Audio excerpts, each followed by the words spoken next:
Good evening, everyone. I'm the godfather of psychic mediums, Chris George, and I'm joined by my co-host, Gina B, in the place to be, P. Fox, Paranormal Fox, the paranormal princess herself, G-Spot Gina Bankston. It's Thursday evening, 8 p.m. Eastern Standard Time, and we are coming to you live from New York City. Yeah, New York. I mean, we don't really count Boston or Massachusetts or wherever the hell Gina's from. I mean, personally, I think she's from a whole other country. What the hell is Massachusetts? I don't even know. Anyway, welcome everybody to Second Sight. This is the place where you can come in, kick back, and join in the best parapsychic talk anywhere. And if you don't believe me, just ask myself or Gina, and we'll tell you over and over again because we're our biggest fans. That's just the way it is. We love ourselves. Gina B, I know I said you were from a different country. You are a masshole, and is there anything you want to say to that? Well, I own it. I mean, you know, we are Taxachusetts, all right? We are all massholes. Our religion is you first after me. So that's what it is. How am I your friend? That's what I want to know. How did that even happen? It's fate. It's fate because you love me. Fate. Yeah, Anthony says he's my fan too. Anthony, I'm your fan as well, and we have more cigars to smoke. So let's get that done. Anyway, you know what? Last week I wasn't here, Gina. I don't remember why. Right. Oh, yeah, I was getting ready for my epic 4th of July party, which you missed because you weren't feeling well. It was out of control. We had a great time, and some people in the chat room were at the party. They could attest to the great time that we had. I don't want to, I don't want to start any rumors, but you know that we smoked the pig, and my brother might have had his way with it. But that's a whole other story that I'm not going to get into live on this show because, you know what, I don't want to ruin his reputation, the little one that he has. And when I say little, I mean little. Anyway, so last week I wasn't here, and I don't even remember who you interviewed. I know some people liked it, some people didn't. But before we talk about that, I want to talk about the show that I was part of 2 weeks ago with Sorceress Cagliostro. I thought that was a great show. I don't know if you brought it up last week, but you know how I feel about the Sorceress, and she sent me some really great, a great compliment, which I'm not going to read on the air because it was a personal thing, and I just have the utmost respect for the woman, and I'm glad that she was on. Meanwhile, so last week, I don't even know who our guest was, so you could say a little something about her. All right. Well, last week, yes, I had Linda Figuera be my co-host with me, and we interviewed Christina Alexandria. Christine Alexandria. She is the founder of the Angel Chatter Network, and she makes Angel Chatter cards, and it was quite an interesting show. We had a few things happening during the show. There were these voices kept coming over it. It was really, really strange. But, you know, all in all, it went well. It went well enough. We didn't even take a break at the half point, you know. There was we had a good little rapport going, I guess. So, you know, what are you going to do? It was good, but we missed. The main thing that I got from the show on the negative side was that she charges way too much for her cards. I don't remember how much she charges for them, but I know some people thought that was a little bit obscene. But other than that, I heard that, you know, a lot of people enjoyed her, and I mean, I wish I got to hear it. Honestly, I didn't get a chance. So I just want to put a little shout-out into the chat room to everybody who had some of my jungle juice at the party, and I warned everybody. I warned everybody what jungle juice does to you, okay? And some people found out firsthand, myself included. Sometimes I don't listen to my own advice, so you know how that goes. Meanwhile, Gina, we have a really cool guest tonight, and before we get to him, we have 4 questions that were sent to us by our audience, and our guest can answer the questions with us. And I'm going to ask the first one. The first question is, who is the one person you can talk to about anything? Well, simple. Obviously, I mean, I have a girlfriend, so I talk to her about, you know, a lot of things. And you, I mean, you are my go-to friend when it comes to, you know, things that I need to get off my chest. So, I mean, I have a few other friends that I talk with, but as far as friends go, you are at the top of the list when it comes to talking about things that that I need to talk about. I mean, there's some people in the chat room as well, like Jody and Linda. and obviously my girlfriend, but you know, you are my go-to when I need to get stuff off my chest. So why don't you answer the same question now? Yeah, it's so simple. It's you all the way, you know, and I have Bob now, you know what I mean. I can talk to, but you're my bestie, and you know more about me than I know about me. Maybe that's that's because some people kind of think I'm psychic. So I mean, I have the inside track. It's a little. So anyway, Michael, our guest tonight is Michael Denney, and Gina will introduce him after we're done with our little intro here. But Michael, who's the one person you can talk to about anything? That would have to be my girlfriend, you know, your partner. She's the one I can come to with absolutely anything, who won't judge me, who will give me the best advice possible. So I'd have to say her. Her name is Lisa. All right, outstanding. Yeah. It looks like the three of us have a go-to partner, which is pretty awesome. Okay, second question. If you are in a bad mood, do you prefer to be left alone or have someone cheer you up? I think people are going to be surprised when I say I want to be left alone. When I'm pissed, I like to stew a little bit. I like to process it and then move on. I mean, my girlfriend says it takes me 3 days sometimes. I don't completely agree with that. But I like to be left alone, and then, you know, I come around. What about you, Gina? You know what? It really kind of depends. If I'm mad at you, you know what I mean? Whoever, they should leave me alone. It might behoove them to leave me alone, at least for a little while. But, you know, it depends on the situation, what I'm mad at, you know. If I'm mad at a situation, I'll talk. If I'm mad at a person, stay away. Yeah, you could be pretty vicious, but you know what? I'm not going to go there. So, Michael, what about you? Do you like to be left alone, or do you have someone, or do you like to be cheered up? Yeah, if I'm mad, it's a pretty good idea to leave me alone. Otherwise, the storm clouds start to build over my head, and then so I need to be left alone to process. And kind of. Well, you know what, Michael, you are known as the thunder shaman, so I would say, you know what, when you're pissed off, there's some thunder and lightning there. So I guess I'm gonna have to agree with you on that. Meanwhile, third question: what is the one thing people always misunderstand about you? Gina, why don't you go first? Well, a lot of people think that because I'm an asshole or whatever, that or I'm so highly guarded, you know, how I ground and shield myself, that I'm cold. And I'm not a cold person, cold-hearted or anything like that. You know what I mean? I can be hurt. Well, hold on a second. I did hug you one time and my nipples got hard because you were a little bit cold. That's different, honey. That's different. That's different. Oh, okay, I'm sorry. Maybe I'm overstepping. I apologize. Go ahead, Gina. But that's it, you know. So I mean, it's like no, I'm really not. I'm really actually way the opposite. And if I didn't do what I did, I would probably be a big pile of goo and a slobbering idiot and you know, saving every little thing that walks across the street or something. You know what I mean? So. Well, I know. I understand that. You know what? With me, it's always the same thing. I think people think because of the way I am on Facebook, and I've said this before, that I could be an asshole or I'm like a wild child, or you know, I'm not to be taken seriously. And there's nothing further from the truth than that. Yes, I am a clown on Facebook sometimes, and I do speak my mind on the show and wherever I am.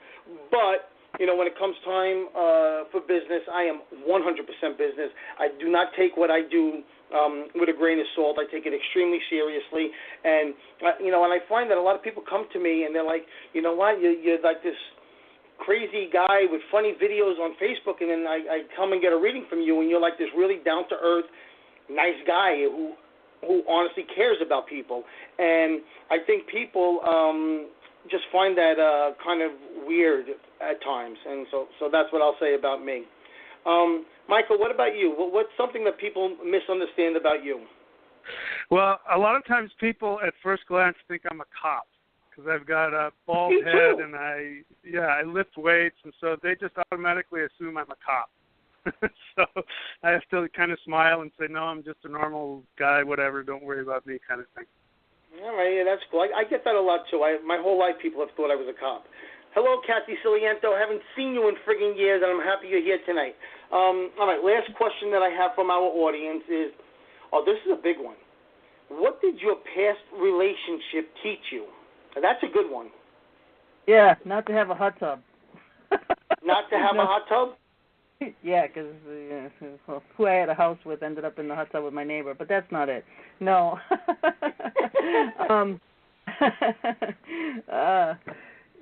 How about that life is far too short and life is very fragile for you not to put every effort that you can into having a good life and one that you deserve. I like that. Okay.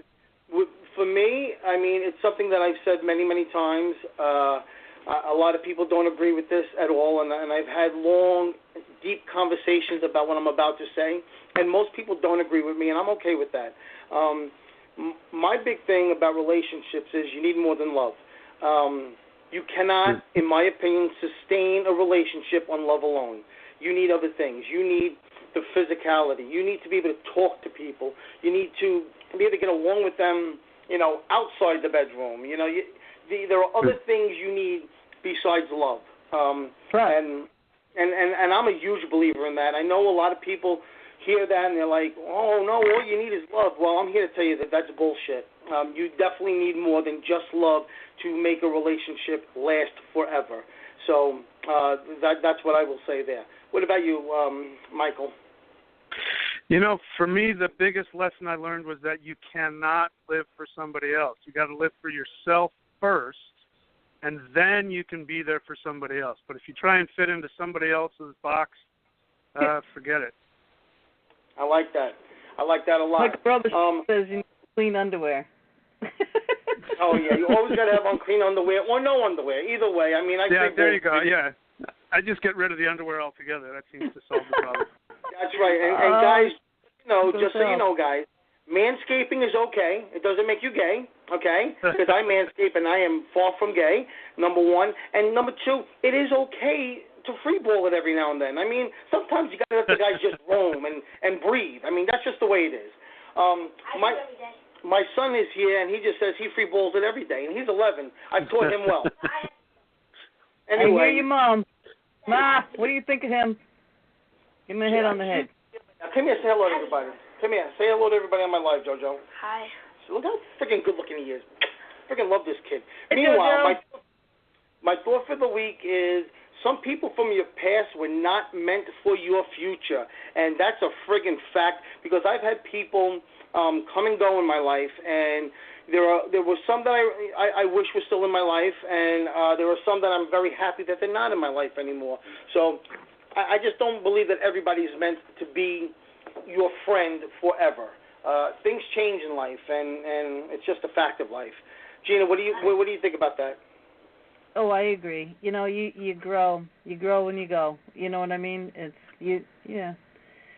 Certain relationships, I mean, if they're unhealthy, you just have to let them go. You can try and you can try, but, some things you just outgrow. Your vision's separate, whatever.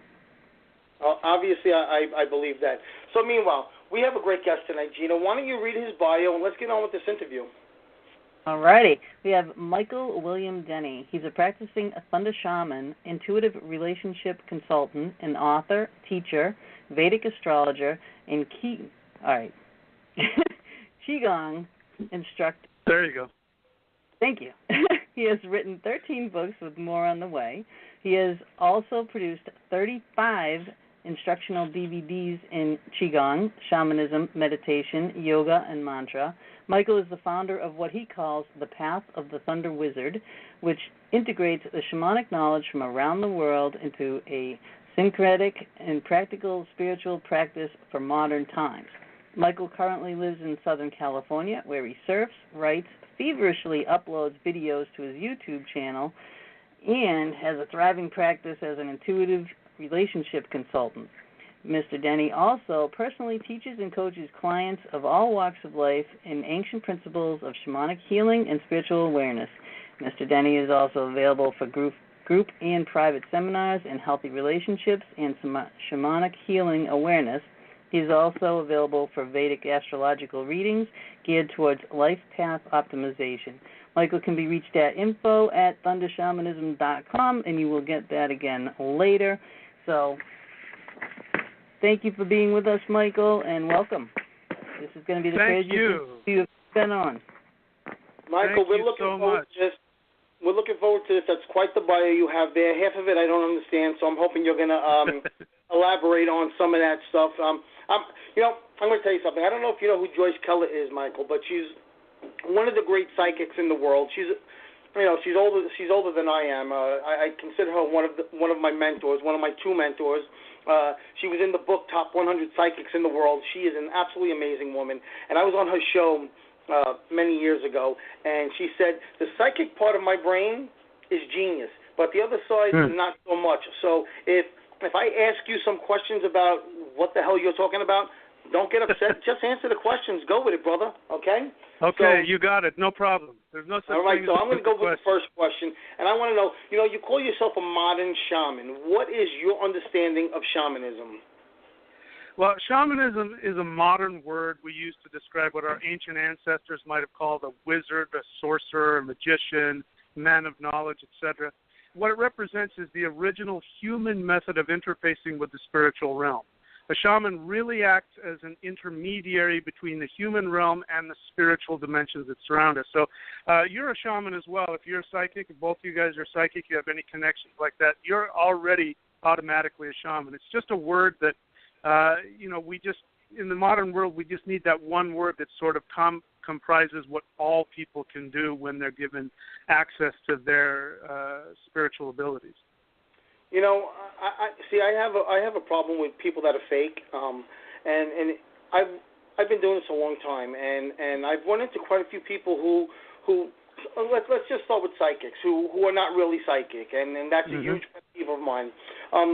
In my opinion, a shaman is more than just a psychic. A shaman is they do rituals. They have a knowledge of other things other than just being psychic. Okay, so that's true. I've come across quite a few people who have called themselves shaman that weren't. I remember going to this seminar with this guy named Master Perun. I don't know if you've ever heard of him. If you didn't, you're better off because he's a moron. And he got up and he was, claiming to be this amazing shaman from the Himalaya mountains or wherever the hell he was from, and how they dunked him in ice water, and he got all this religious or all this information, and I just found him to be full of shit. And and I called him out on it in his seminar in front of like 100 people, and because that's how I am. So I want to know, have you come across people who claim to be shaman, and how do you deal with that? Do you call them out on it? Do you talk to them about it? What do you do? Well, if people ask my opinion, I'll share it with them. Otherwise, I don't drive up on them. But absolutely, I've run into people who I consider to be either, confused or, like you said, outright frauds. But you're absolutely right. This is a science. So you're right. I would say that being psychic is a shamanic gift, but a shaman, as you said, pointed out, I completely agree with that. We have an understanding of ritual and the science behind it in order to tap into the different forces of the universe in order to ultimately change reality, manifest things in reality. We could go on and on and on, but I like your definition almost better than mine there. But I don't call them out, like I said, because, one of the things is if somebody asks me, I'll tell them. Otherwise, it's on them. As long as they're not giving me a hard time, I let them make whatever mistakes they need to make. But if somebody asks my opinion, and I think that they're off base, I'll tell them. Okay, and I believe that, if you call yourself a shaman or a psychic, and to me, they're different in my opinion, okay? Yeah. A shaman can be psychic. You said that I'm a shaman. I don't consider myself a shaman, but as a psychic, a legitimate psychic, or someone like you who is a legitimate shaman, I think we have a responsibility, to do what we do with class and with dignity, and I just find that a lot of people don't, and that's something that really just irks me, and I feel it makes it harder for legitimate psychics or shaman or whatever you do, in the metaphysical world, okay? It makes it harder to be taken seriously. Do you find that happens with you? Well, I don't know about me. I don't really worry too much what other people think, but I can say this, that I have known and I've worked with and I've run into people who may have even had some ability. And because they weren't operating from their own integrity, that's when the real problems start. And so, when somebody uses these powers for their own personal gain, especially at the expense of other people, there's going to be some serious blowback from the universe. So another thing to do is when you walk, like you said, when you run into these kind of people, one of the best things you can do is stay away from them because you don't want to be there when that lightning bolt hits. I couldn't agree more. Gina, I know you had a follow-up. Go ahead. Well, Kathy in my chat room wanted to know if it was normal for a shaman to walk. Wait, is it normal for the shaman to leave the room during a session? I would have to know more about what the session was. It sounds strange to me, but I don't know what the specific scenario was. So, offhand, if you force me into an answer, I would say it's probably a little weird, but again, I don't know why. I'd like to answer that too, Gina. I mean, the things I do. There are elements of magic in what I do and whatnot, or whether it's like an exorcism. There are times when I'm with the client or you've been there with me when we've done an exorcism where I have to excuse myself for a few minutes just to collect myself, just to get my mind right, pertaining to what's going on. I mean, sometimes you get knocked off your center a little bit, and doing what I do, or I'm going to say doing what Michael does, you have to be grounded and you have to be centered and you have to be prepared. So, in my opinion, if you need to just step out for a minute just to collect yourself, it's for the greater good of what you're doing. So, I've done it before. I think it just depends on the situation. Kathy says it was for meditation tape, and acupuncture for spiritual healing. So if you're listening, it's hard to know. If I were in the room, I might be able to tell you what my vibe was, but without being there, I can't really judge the situation. Who knows why they did it? Yeah, that's a hard one. Go ahead, Gina. Why don't you take the next question? All right. So now that we know what shamanism is to us and to you, what is thunder shamanism? Does that have anything to do with Thor?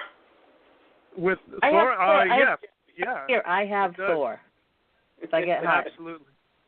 Thor, I could get into that. Thor's actual name in the original is Thunar, and it means he's the Lord of the moon. He's the Lord of the drop of water. So, when you hear the thunder, what's the first thing that happens is the rain comes down. So, yeah, Thor has a very strong connection with thunder, being that he is, of course, the thunder god. But to answer your question about thunder shamanism, this is a shamanic path that focuses on cleansing negativity.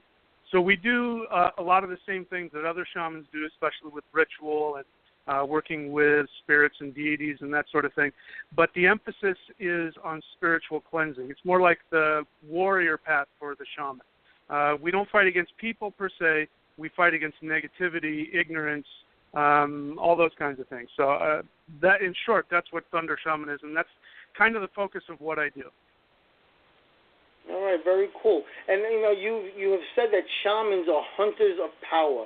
Can you explain what that means to the average person? Yeah, in religion we've got commandments. And we've got the 10 Commandments, things like don't steal and don't lie and that kind of stuff. And so that's sort of like, that's kind of the stuff you give to little kids. It's obvious to us as adults, but little kids, they don't know if they stick their hand on a burner, they're going to burn themselves. So a shaman is ideally somebody who is mature enough to understand those things, but to understand that when you do things like lie, you're talking against your own essence. You're losing energy when you do that. When you steal, you're assuming that the universe won't provide for you, and so you're automatically putting out there that you can't provide for yourself, and that leaks power. So the shaman in everything he or she does is about gaining power, about gaining their energy and fulfilling themselves and evolving on an energetic level. So not only do we watch everything we say and we do, not like in a weird way, but just to make sure that we're in alignment with ourselves, but then we do things like ritual. Then we do things like working with deities and powers and spirits in order to gain more and more energy. So in this sense, we're always looking for how we can gain more power. And at the same time, how we can share that with others. We can be a force of good, kind of like a superhero. Kind of reminds me of superheroes. But that's why we're always looking for power, but because ultimately we want to achieve our highest energetic vibration, and that takes energy, that takes power. I like that. I like that answer. I'm going to ask a question in my chat room, and it really has nothing to do with shamanism, but I like the question, and I'll answer it, and I would love your opinion on this as well. Melissa in my chat room says, what are your thoughts on Santeria? And I'll give my thoughts real quick. We have a very good friend, Joseph Alexander Robichaud, who's been on our show, 8, 9, 10 times already, and he's come on and talked about Santeria. Santeria, we have very different views on it. He thinks it's a beautiful religion, and it does a lot of good. Me, I think it's a front for negativity. I've done, I want to say, 20 of the 100 exorcisms I've done were directly linked to Santeria. I think that they use the whole religious background as a way to get people in, and there's something dark behind it. That's my personal opinion. I know there are people that don't agree with me, and Michael, I'm really curious to hear what you have to say about it. Yeah, that's a great question. I studied with Yoruba drum masters where, Santeria came originally from the Yoruba religion, the Ifa religion. And right. I've heard those same stories about Santeria. I've heard the same things about Ifa as well. My thought on it is this, is that I believe that the roots of it come from, you can call it magic, you can call it whatever you want. But like I said earlier, when you're running into whether it's a false shaman or a false Santeria practitioner, somebody who's operating for their own selfish gain and they're using these powers against other people, that's when you open the door to negative entities. So it wouldn't surprise me at all that a lot of people run into problems with that. But I can also understand if somebody went into it with a pure heart and pure motives, that they could probably achieve a lot of really beneficial things in it. But, like you, I've heard a lot of bad stories about that. I never experienced that with my African teachers. In fact, quite the opposite. But that doesn't mean that it's not there. I know that it's there. I just happen to, I pick people whom I can trust. So you know what? And I agree with you 100%, Michael, because you could put a scalpel in a killer's hand, and it's a dangerous weapon. You could put a scalpel in a doctor's hand, and it's a great tool. So it just depends on how you work with it. But I could tell you a really quick story about directly linked to Santeria. I've done 100 exorcisms, Michael. I've been all over the world doing them. The worst one I've ever done was here in New York, and a young girl went to a Santoro, and she wanted a spell or whatever you want to call it to make her boyfriend love her more. So he gave her the spell and told her that she had to mix it with her period blood and put it in his coffee, which she did. Okay? Now, to me, nothing good could come of that. Nothing good could come of that. Okay? So what happened was, that's not a spell to make somebody love you. That's a spell to make you have to go back to that Santoro and give him or her more money to give you another spell to fix that. And it's an ongoing thing, okay? Now, are there good Santoros? I'm sure there are. I mean, I'd be a fool to say no. I'd be ignorant to say that there aren't, okay? But in this case, this woman opened up a door to something very, very negative. And it was a 17-hour exorcism that I went through with my team that just, it rocked my world. I'll never forget it, So, it could go both ways. It could definitely go both ways. Yeah, I agree. And what I hear in that is that she was coming at it, like I said, from an assumption that the universe won't provide her what she needs. Right. And whenever you operate from that assumption, you open the door to negativity because that's you're vibrating on that level of you're out of connection with, whatever you want to call it, God or the force of the universe. And so that's what did it.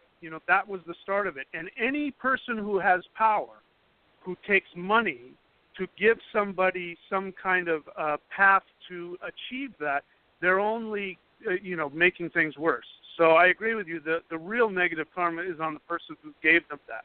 There's really a lack of understanding of what's going on. I agree with you. Go ahead, Gina. Wow. Yeah, I agree with you guys as well. Some things you shouldn't mess with. All right, Michael, you've been recognized as a master of Chinese internal martial arts, as well as West African drumming and Kundalini yoga and East Indian Vedic mantra, and now you're teaching a modern version of pre-Christian Norse shamanism. How did you go from teaching Chinese mysticism to now teaching Norse Viking shamanism?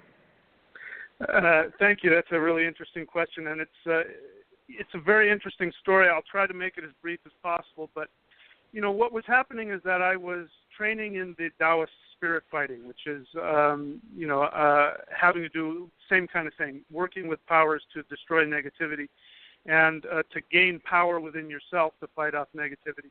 And I was running into these problems with, in order to get to be a real master at that, pretty much have to go live in China for 10 years and learn Chinese and learn the characters and learn how to put your energy into as you're drawing the characters and all that. And I just couldn't do that. And plus I was getting involved, running into problems with the politics, as with any organization. The sect had all kinds of politics. And so I got really frustrated one day, and I went out and I was walking in the forest and I was talking with my guides, and I said, hey, listen, you guys brought me on this path. It really wasn't my choice to do this. You asked me to do it. I'm doing it. I'm doing everything I think I'm supposed to do, and now I'm running into all these obstacles. So I said, you know what, I give up. If you want me to learn the higher levels of this stuff, you got to teach me. And then something really interesting happened, which I believe is something that I sort of put in my soul before I incarnated, which was, I said sort of off the cuff, I said, and if there are any ascended masters of my ethnic tradition that want to teach me something, I'm open to learn. And all of a sudden, out of nowhere, I felt this presence around me, very high vibrational essence, and I knew I was in the presence of a master.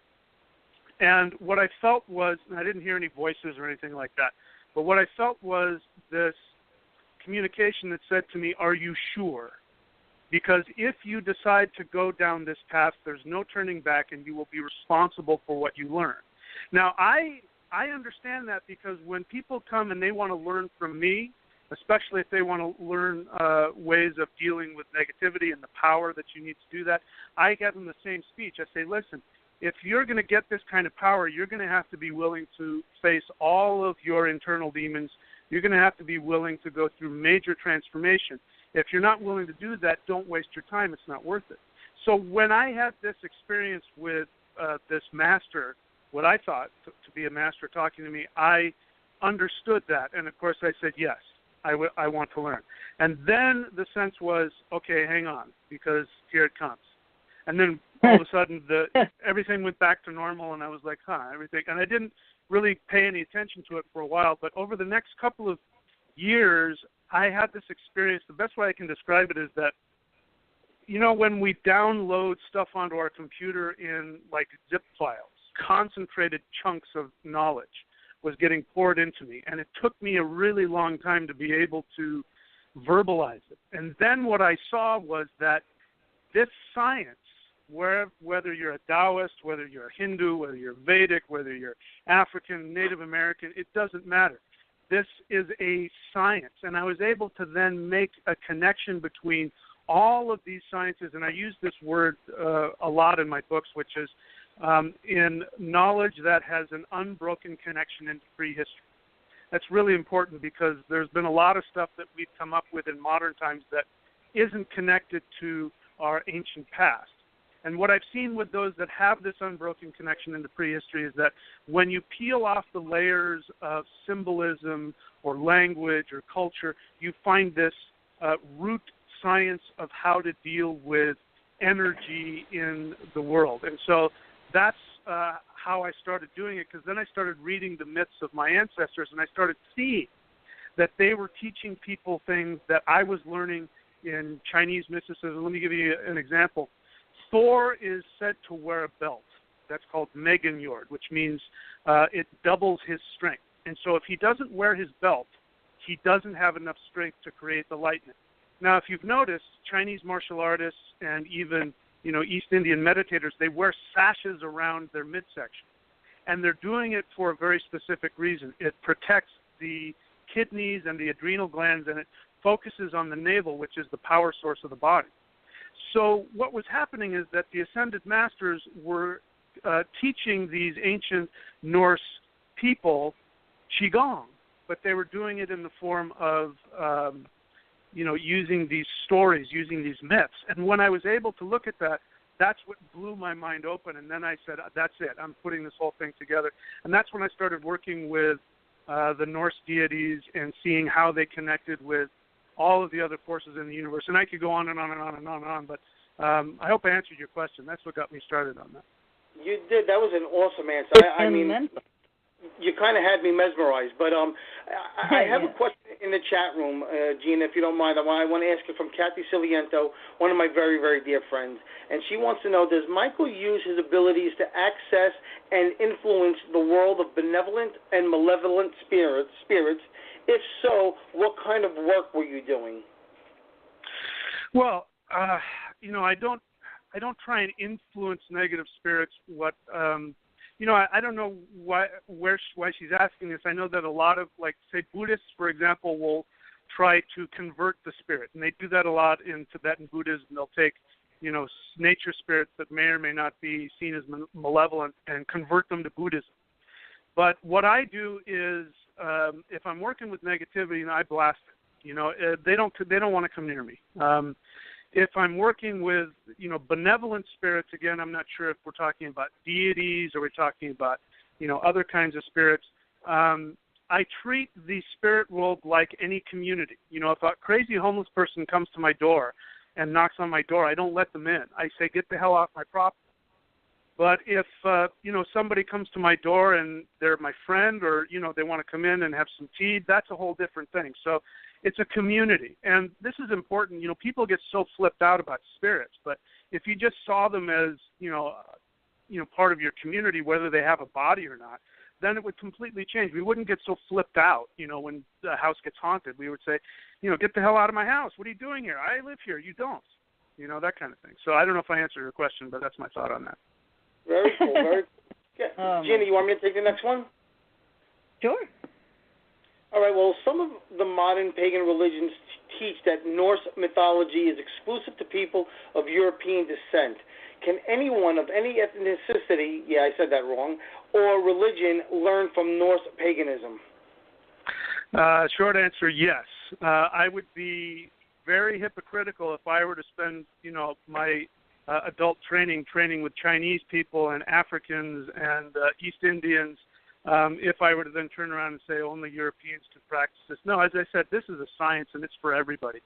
In fact, I'll go so far as to say that what I believe part of my job is to help everybody, regardless of what culture they're in or what ethnicity they come from, to understand that now is the time for all of us to come together and to take all of our knowledge that we've, each culture has been honing for thousands of years. Now the time is to come together and to put this together as a whole, because we're a global community, whether we like it or not. And so, short answer, anybody can train with me. I don't care who they are. All right, awesome. Very cool. So wait. I got to follow up, Gina. So you said anyone can train with you. See, my thing is I teach psychic development class, and if I find that somebody's not taking it seriously, they cannot train. Oh. Yeah. You have to respect what I do, what I believe in, and how I go about doing it. And if I find that you're not respectful, I have somebody in my chat room right now, Kathy Ciliento. She was one of my first psychic development students, and we had a kid. Well, he wasn't a kid. He was a young man in the class who he was just theatrical about everything, and he didn't take it seriously. And he thought he was this. I don't know what the hell he thought he was, and I told him, I said, I can't teach you. I have to you can't come to my class anymore. I don't want to teach you, because I felt like not only was he disrespecting me as a teacher, I felt like he was disrespecting the spirits, because they're the ones he's going to be working with. And I have no tolerance for that. Absolutely. I'm in a complete agreement with you there. Just in terms of people with ethnic background, I don't discriminate, but absolutely you can talk to my students. If they're not willing to respect the teaching, then I can't teach them. Like you said, even if I want to, I can't, because if they don't, the gods, the spirits, however you want to look at it, aren't going to put up with that. So I'm in perfect agreement with you there. From my point of view, from my perspective, if I'm going to teach somebody who's not taking what I'm teaching seriously, or not taking what the spirit world has to give, what does that say about me as a teacher? What, I'm just there to make a couple dollars? No, it's not about that. You have to take it seriously, because to me, it's a reflection on me as a teacher. Yep. Right. Exactly. Megan in my chat room wants to know how you can get rid of attachments, and I asked, what kind of attachments? And she said, evil, I guess. Messes with my emotions and doesn't allow me to have relationships. He messes with me all the time. Take a bath with sea salt, still comes back. I pray, everything. Who is this, Gina? Megan White. Okay. Who are you asking? Are you asking me, or are you asking Chris? Both of you. Why don't you take it, Michael? Okay, so I like you, Chris, I've done a lot of exorcisms in my time, and I learned something. What I learned is that when somebody has a spirit attached to them and or they're possessed, here's my experience. At some point in time, whether it was conscious or unconscious, they made an energetic contract with that spirit, because negative spirits cannot touch you if you are in true alignment with yourself. So again, if we start with the assumption that the universe gives us everything we need, we are literally bulletproof when it comes to spiritual things.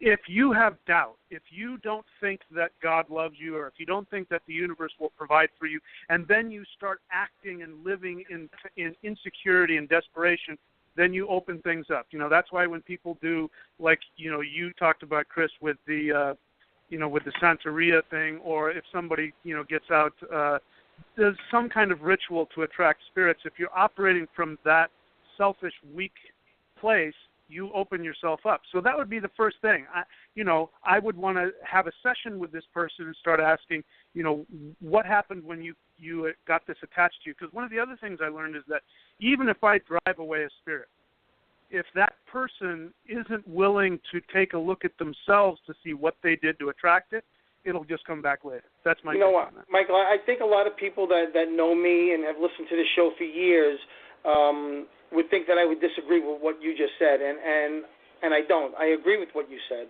I think that you have to give up some part of your constitution, some part of your strength to have anything attached to you. That's why what I find, and I'm curious to know what you're going to think about this. Most of the people that I've dealt with that have had attachments and of negative attachments and even full-blown possession, they've always given a piece of themselves away, whether it be through drugs or alcohol or through addiction of any sort. They could be sex addicts, they could be gambling addicts. They're giving, some of their strength away, okay? People that are highly stressed and have, like, excess anxiety and taking, like, all the medication to, help them. And those are the people that seem to get attached to the most. The person who's out there strong, not I'm talking about mentally and physically strong, who don't have these addictions and whatnot. You almost never see them get attached. I've done 100 exorcisms, and I've never done an exorcism on somebody who's like me, who isn't an alcoholic, or who isn't giving their strength away to something, to some type of addiction, or to stress and anxiety. What are your thoughts on that? Yeah, I completely agree with you. Like you said, what you're describing is I'm hearing that they've got some kind of hole in their aura, and it starts with like you said, their attitude. Somebody becomes a drug addict or whatever it is. That all starts from at some point, whether it's conscious or unconscious, they make a conclusion that they can't get what they need and they have to do something else. They have to break the law. They have to drink. They have to whatever it is. And it's, again, if we're talking about a community, like spirits and humans are this, we're in this giant community, then if you've got this attachment, it's the same as having, somebody stalking you. It's the same as having, you're in an unhealthy relationship with somebody you can't let go of. There's something you did at some point to open yourself up to that. I'm not blaming them. I'm not trying to say that, that they're making it up, because it's very real. But, they need to be able to have the strength to look at, how can I change the way that I think? How can I change my attitudes? And like you pointed out, sometimes you just have to completely change the way you live. If because drinking alcohol, lots of other things will really mess with your aura to the point where you open yourself up. And by the way, there are spirits out there that are addicted to alcohol as well. So what happens is they just kind of slide inside your aura, and then they even make your alcohol addiction worse. Go out and drink right now. Let's go drink, because that spirit wants to drink too. So, that's right. Treat it like a community, and then again, it makes a lot more sense to me when I do that. I love the way you just explained that, and I got to say I'm thoroughly enjoying this show. I do have a follow-up from Melissa, and I love this question. If you don't mind, Gene, this is a really great question from Melissa, and she wants to know what are some steps Michael can suggest to step out of negativity and stop living in the mindset of lack? First thing is to change your assumption about the entire universe, which is, you hear me, I keep hammering on this point, which is that the universe only wants what makes you happy. So start with the assumption that the universe will give you everything you need and you want. That's going to change the way that you act. It's going to change the way you deal with other people. It's going to take some work and some time, to work through that. It's not like it happens instantaneously, but that would be my first suggestion. Understand that you can have everything that you want, and then start taking actions based on that understanding. Michael, on a few occasions you've mentioned the universe and providing for you, and I don't know, maybe this might shock you to hear, but I'm not a huge believer in that, because I think that there are people out there that say that they just wish things to the universe and they think it's going to happen just because they wished it. And I think a lot of people like that. I'm a believer. Yeah, you could put it out there into the universe, but you got to get up and take the steps to make it happen. It's the universe ain't giving you shit unless you work for it. So I'm a big believer in that. That's key. That's key. Yeah. That is hugely important, because the universe goes more off your actions than on your thoughts. That's right. The universe is waiting for you. It's like it's looking at you going, okay, I see you thinking all this stuff, but I'm waiting for you to jump off the cliff, and then I'm going to grab you, but you got to jump first. Yep. I couldn't agree more. Yep. Okay, G. All right. So in your practice of thunder shamanism, you use what you call a thunder wheel to channel your power of the 9 worlds of the world tree. How did you come up with this practice? That is the basis for all of the physical rituals that I do, and it's also basis for the mental thought. I could talk about that for a long time, but how I came up with that is when I first started training in the internal martial arts, the shamanic martial arts, the first thing that they taught me was to tap into the 8 directions. Now, it wasn't as sophisticated as I teach it now. They were just simply saying, move your body this way. What does that feel like? What does this feel like?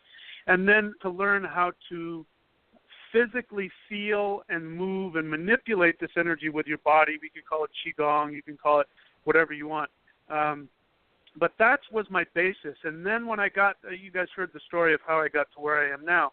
When I started looking at how this same 8-sided wheel was used in multiple traditions, and that the energies of, say, the north, the south, the east, and the west, that the energies were the same regardless of what tradition I looked at, as long as I looked underneath the symbolism, I realized that this was a science and that this was a key. It was like, a master key that you can use, just on a mundane level. You can use it as a compass to just align yourself.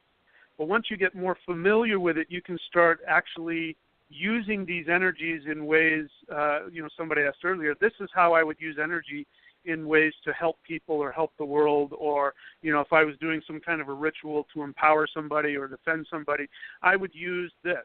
So it's turned out to be really fundamental, and, again, this is one thing I could talk for hours and hours about, but bottom line is I saw that this was a science that was found in all true shamanic traditions that had an unbroken connection into prehistory, and from personal experience I had already seen how powerful it was, so I wanted to see how far I could take this science, and I'm still experimenting with it and doing that. But that's what was in most of my books. I share about all that stuff. But I could talk about that for hours, but I don't want to take up all that time. But thank you so much for that question. Outstanding. Go ahead, Jay. How about you give your information, because we haven't given your information out yet. How can people reach you, find you, Facebook, whatever? How can they get your books? Put your information out there. Okay, so the place that has the most information is my YouTube channel, which is thunderwizard.com, and .com is spelled out DOTCOM, thunderwizard.com on YouTube. You'll see all my videos. You can see my books at michaelwilliamdenney.com. You'll go take you straight to Amazon. If you just Google my name, Michael William Denney, on Amazon, you'll see all my videos and stuff. You can email me at info@thundershamanism.com, and, of course, thunderwizard.com is one of my websites. So there's more than a few ways to work with me. Fantastic. All right, so, Michael, if you don't mind, we sometimes take a break around 9 o'clock. We're not going to take a break. Okay, that's fine. We're enjoying talking to you. I hope you don't mind that.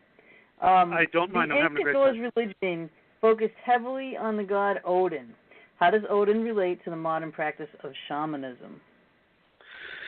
That is such a fun question.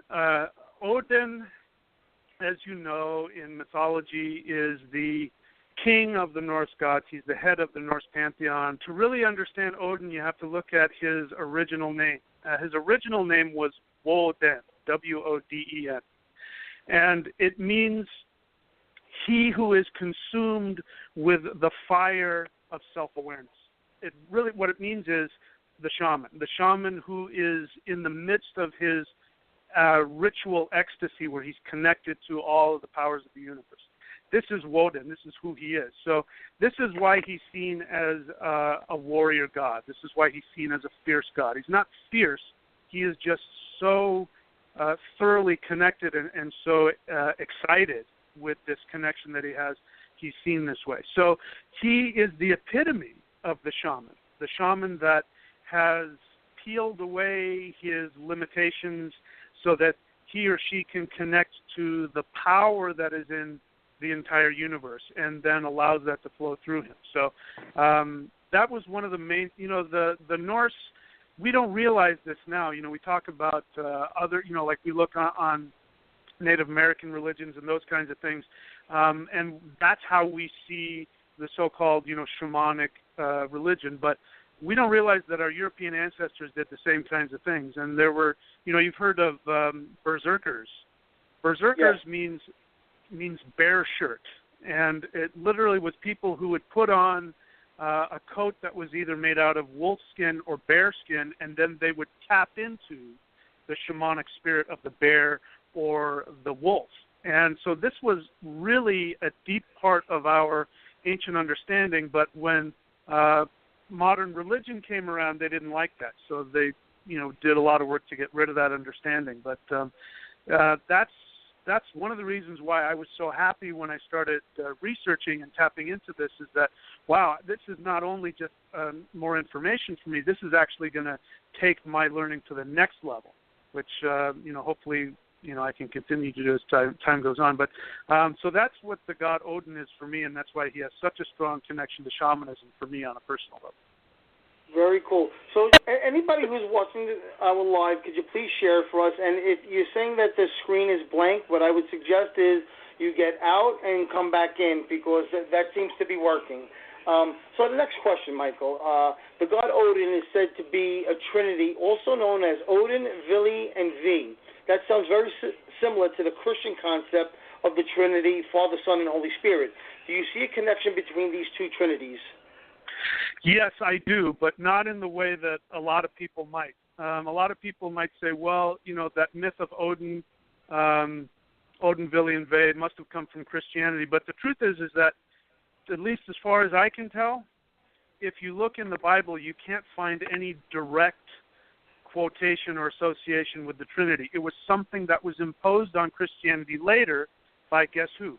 By Europeans. This was very deeply ingrained in ancient European shamanic society. That in the Norse tradition, Odin, as I said, means the awareness of connection to everything, which would be the third eye. Vili means willpower. That would be the navel center, your guts. And Ve means sacred space or spirit, and it's associated with the heart center. So it also connects with the three major energy centers of the heart. You've got, as you've mentioned, Father, Son, and Holy Spirit. You've got, even in modern times, we've got mind, body, and spirit. In the Taoist tradition, it's heaven, earth, and man. So this is, again, one of those underlying spiritual scientific understandings of the universe, that there is this trinity inherent, especially within human beings. So, that's a great question. All right, Gina, did you have a follow-up or no? I just wanted to ask him really quickly, what is your heritage? I mean, are you a Viking? Like, I'm Finnish. I'm a real Viking. I mean. Yeah, you are. Yeah, you are. I am. Denney actually means Danish, and it was. It came from some Vikings who invaded England at some point, 1,000 years ago or whatever. So, that'd be so and so the Danish, and that turned into Denney. So, for a long time I thought I was of Celtic descent. I used to, in fact, in the 80s, I was trying to connect with Celtic shamanism, and I was able to connect with the Celtic deities, but for some reason it just didn't click for me until, recently I started doing this, and then I did some research and I found out, nope, I'm actually of Norse heritage. So, yep, as far as I know. I think there's something I need to say here, Gina. You're calling yourself a Viking, and there is a myth that Vikings have extraordinarily large hands and feet, and you do. So I have to agree with that. I got to wield that sword. I got that sword. Yeah, I want to change it up just for a second, Michael, because there's a question that I get all the time, and it's about protection. We're getting a question in the chat room about Loki, but I always get asked about protection and is it important, and I'm a huge believer in psychic protection, and I teach protection.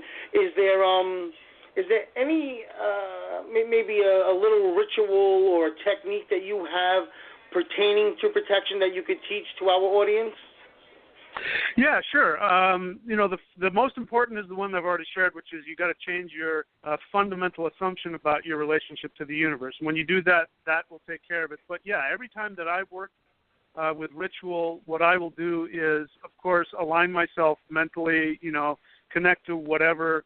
If you want to talk about guardian spirits or angels or whatever words you want to use, tap into that first. Always check in with yourself to see that you're doing things for the right reasons. And then what I'll do, I'll just give you one example. There's all kinds of things I do, but one example is I will start facing north, and I'll touch my third eye, my navel, and my heart center, and I'll do that in a clockwise fashion to each one of the directions.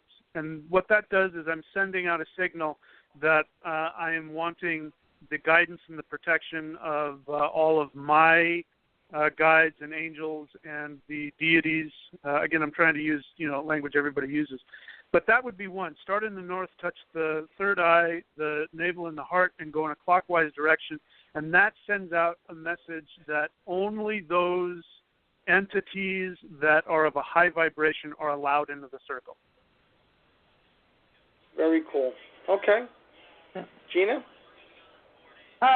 Well, is it your chat room that Lisa wants to know about Loki? What does she want to know about Loki? Lisa in my chat room wants to know if any information you have on Loki, or I guess if you believe in it or whatnot. Yeah, I do. Loki is a very misunderstood deity. Loki is actually the agent of transformation. You know, he's called a trickster. One of the problems is that people who come from, let's say, born-again Christianity and then try to jump into Norse shamanism, one of the first things they do is they make Loki out to be the devil, and that's just not the case. Loki is actually responsible for all of the gods. You know, for instance, Odin's horse, the eight-legged horse that he uses to travel to all the worlds, he wouldn't have had that if Loki hadn't done his chicanery. I could go on and on and on, but basically Loki stands for the fundamental change that has to come. And the reason why he's a trickster is because he will force you to look at specifically your self-importance. And if you take yourself too seriously, he will play jokes on you. And you will experience it like the devil is attacking you, but that's not what's happening. And for those who are willing to, I'll give you an example. This is a story I heard from somebody I knew that followed this, a Norse pagan path that believed that that Loki was like the devil. And so they had this rule: you could never even mention Loki's name. And so they were out in a park, and one of the guys standing in the circle said, "Oh, what the heck," and shouted out, "Loki." And then out of nowhere came a skunk, and it crawled in between everybody and then sprayed them and then ran out. And they used that as a justification to see, you should never talk about Loki, he's the devil. And I said, that's not what's going on. He's just telling you that your guy's self-importance smells bad. That's it. I love that. I love it. Outstanding. I love all the stories. Well, they say he's the god of mischief, right? Yeah, exactly. He's actually a very serious god. In fact, I could get into lots of stuff, but let me just say it in short, is that he takes human life so seriously, and he cares about human life so seriously that he has to laugh. That's, as you know, comedians are really, like some of them are really depressed. They take life so seriously, they have to joke. He's the same way. He's actually one of the best friends humans have, as long as they're willing to be humble. But he's also the guy that's willing to give you the bitter medicine. He doesn't care if you hate him or not. He's going to tell you the truth no matter what. So, yeah, I have a strong affiliation and a strong respect for Loki. Very cool. Very cool. I could listen to that all day, every day. I love mythology. I really do. My tarot cards are mythology cards. Oh, cool. I love that. And all right, so in Norse mythology, Odin was sacrificed on the Tree of Life. What are the similarities and the differences between Odin's sacrifice on the Tree of Life and Jesus' sacrifice on the cross? Yeah, this is another really interesting aspect that is often misunderstood. Again, lots of times people will say, oh, yeah, that myth about Odin came from Christianity and that sort of thing. But there's a very subtle and very important difference. Jesus sacrificed himself for others, and he did so at the request of Jehovah. Odin sacrificed himself to himself. So there's a big difference there. And, if we were to talk to Odin and ask him about it, he would actually get very offended.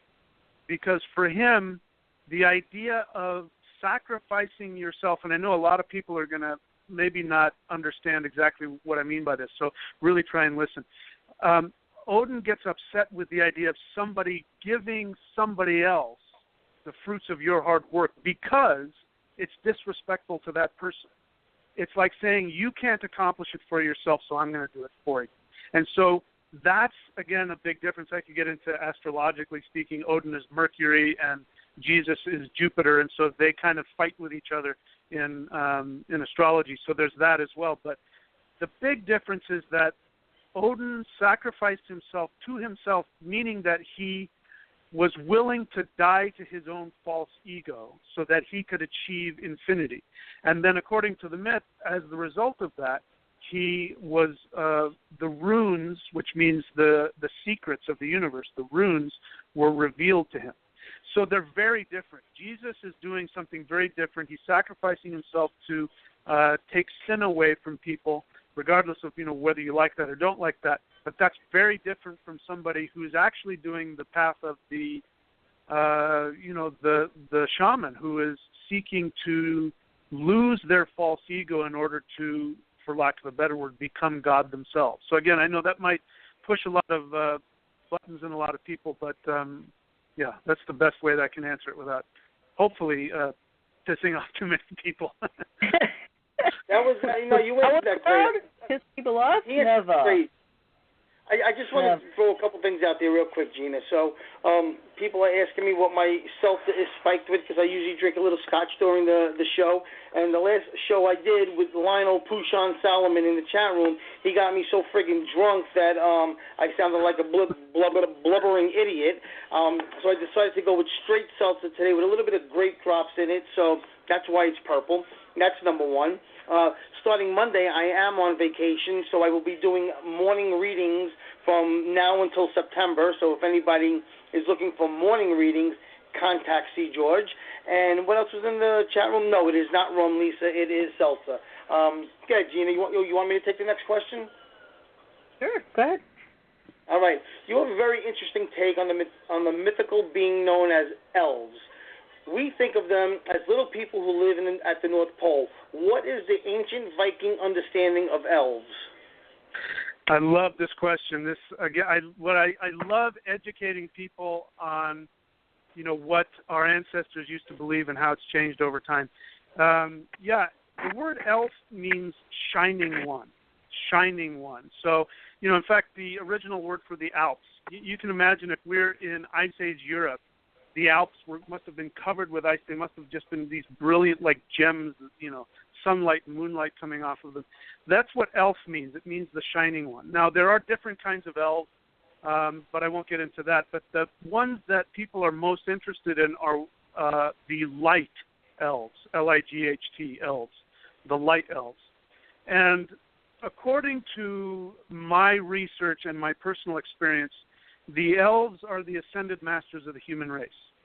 And they interact with us and they guide us towards our spiritual evolution, but they are very polite and they will never force themselves on you, but you can communicate with them directly. If anybody wants to know, the easiest way to do that is to face the northwest and simply ask for advice. You can sit there, you can light a candle, face the northwest direction and ask the elves to guide you, and you'll see. If you're quiet, you'll start to get an understanding of yourself from a more objective perspective. You'll start to feel a little more lighter.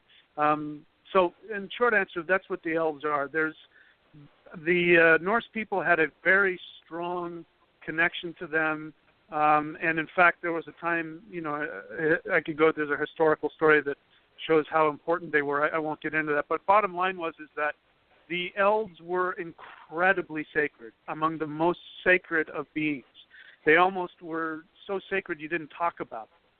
So those are the elves. No, the idea that they're these little people with pointy hats and pointy shoes that make toys for Santa, that came from, again, organized religion that was trying to destroy the shamanic understanding of Northern Europe, and so they started making fun of elves.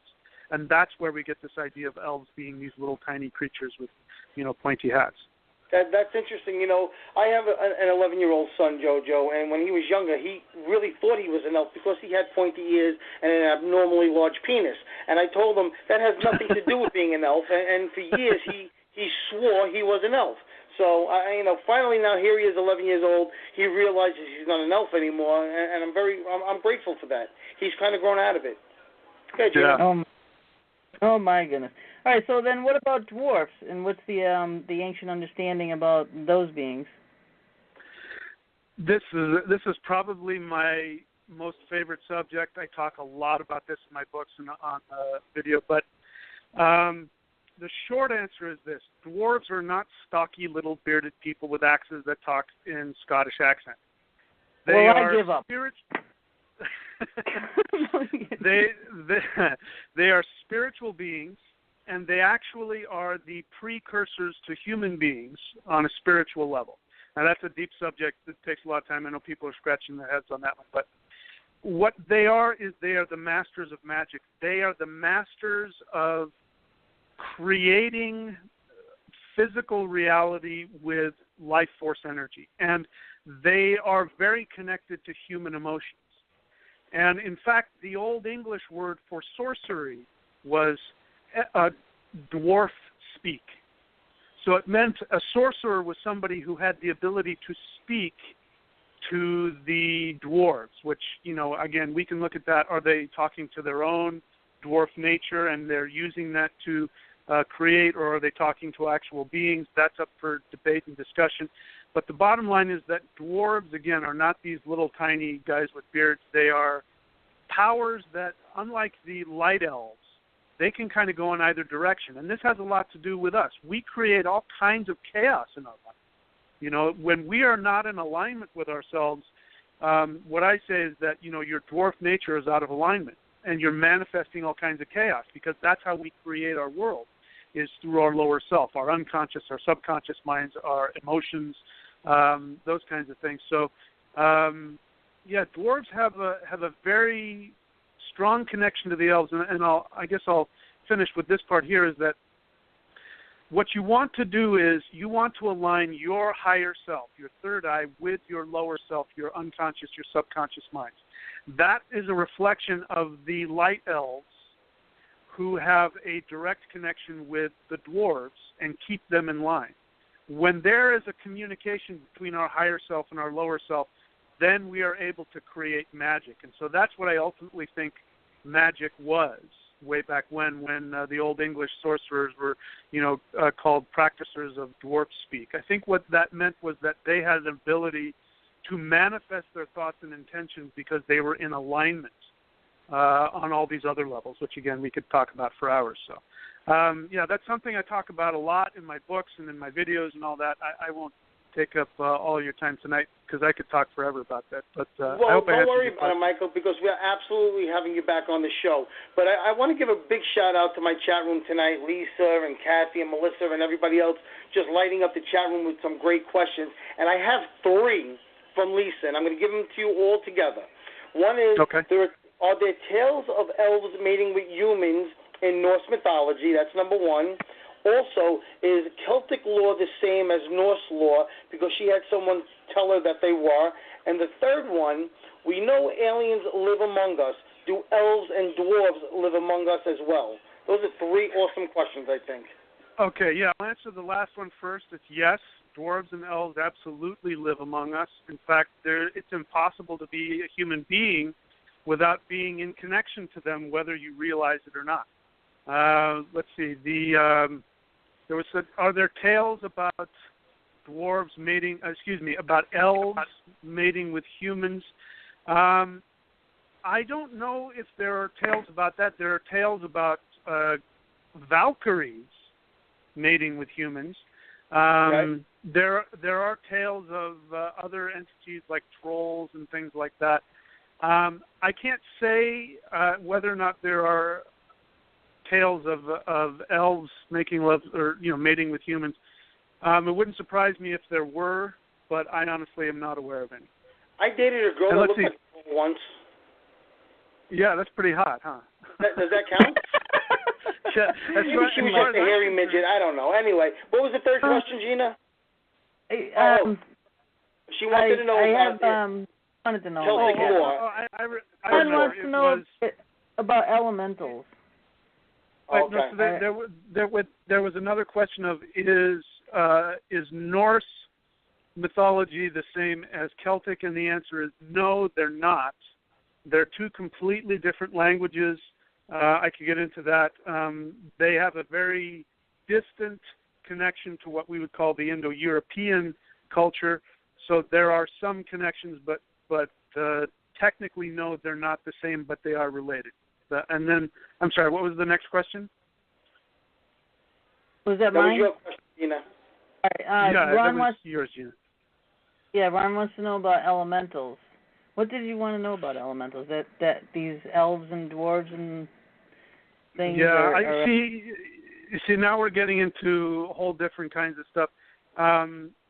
Just the word elementals sounds like Western magic, which I really know nothing about. I do work with the elements, the 5 elements, Very strongly I work with the 5 elements. But well, they're the deities of God, the gods and the fairies or whatever of water and fire and air and all that. Yes. I can't answer intelligently because again that's a tradition I just don't know anything about. And, there's a lot of New Age stuff that's thrown around, which quite frankly the hell they're talking about. So I don't know where his question is coming from. But if he wants to talk about elements, the 5 elements, I can answer that. But in terms of elementals, I would need more information. I'm probably the wrong guy to ask because I think he's talking about a different tradition. Very cool. I just want to say one thing, Gina. After dating a troll or 2 in my day, it's very nice dating a sugar now. So go ahead, G. Take the next question. That's it. What about trolls? And what are they? Trolls. Yeah, trolls. Trolls are the equivalent, although they're not equal to, but the closest thing to, what Christians would call demons. They're actually nature spirits that are not really on the human plane. They're not interested in human, what we do. They're not here to help us. They're of a totally different nature, and they're on a very much lower vibration. And this gets into some other questions, which I think you might be asking later about, ghosts and that sort of thing. But trolls, there's all kinds of stories about trolls luring human beings into the forest in order to do all kinds of things. But what they represent is our selfish, self-centered takes on life, our selfish, self-centered instincts. And so it's a nature spirit that vibrates on that level. So even though they're not demons in the Christian sense of the word, that's about as close as you can get. Okay, all right. All right, so from your understanding, how can humans communicate with beings of the higher dimensions? I love this question too. So you heard me make reference to the 3 selves, the upper, the middle, and the lower self. And again, this is one of those things of shamanic science that if you can find everywhere in the world. And so the short answer is we need to align our 3 selves. And what's important to understand about that is that it doesn't go in a top-to-bottom connection. It goes from the higher self, we connect to our subconscious, our unconscious, our lower self. And from the lower self, we connect to our soul. So what ends up happening is that information will come to us through our higher self, our third eye, our upper centers. And then that information is sent directly to our unconscious mind in our navel center. And what ends up happening is that if we have a good connection, then our lower self, our unconscious mind, will process that information and then translate it into a way that our human brains can process it. And that's when it gets to the middle self, which is us. Right now the person talking to you now is the middle self of the person you would know as Michael William Denney. So the way that we communicate with higher beings, first and foremost, is that we have to get ourselves aligned. Again, I keep hammering away at if you get your basic assumption about your connection to the universe right, that the universe is here to help you and to empower you. And if you take actions along those lines, you're automatically going to get aligned. You're going to get rid of all kinds of misunderstandings that you hold in your unconscious mind.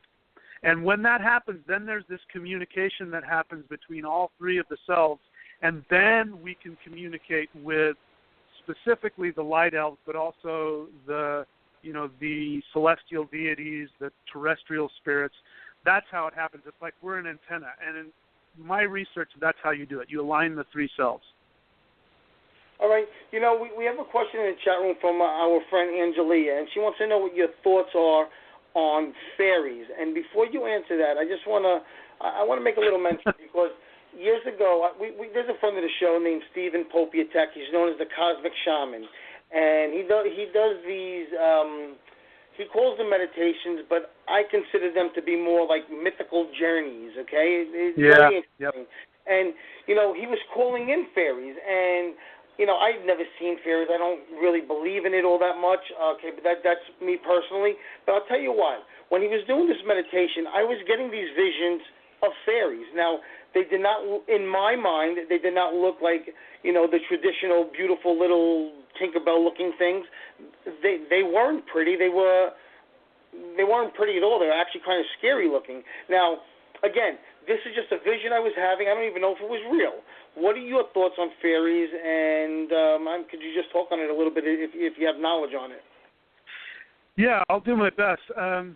Fairies, as I understand it, are from the Celtic tradition. So once again, we're talking about something I don't have a lot of understanding. But I will say that, again, there's a lot of garbage being thrown around out there. People are taking words from ancient Celtic, ancient Norse, and throwing it onto something. And who knows? Like you said, I don't know if that's a fantasy they're creating. I don't know if that person had the ability to, hypnotize a group with whatever it was.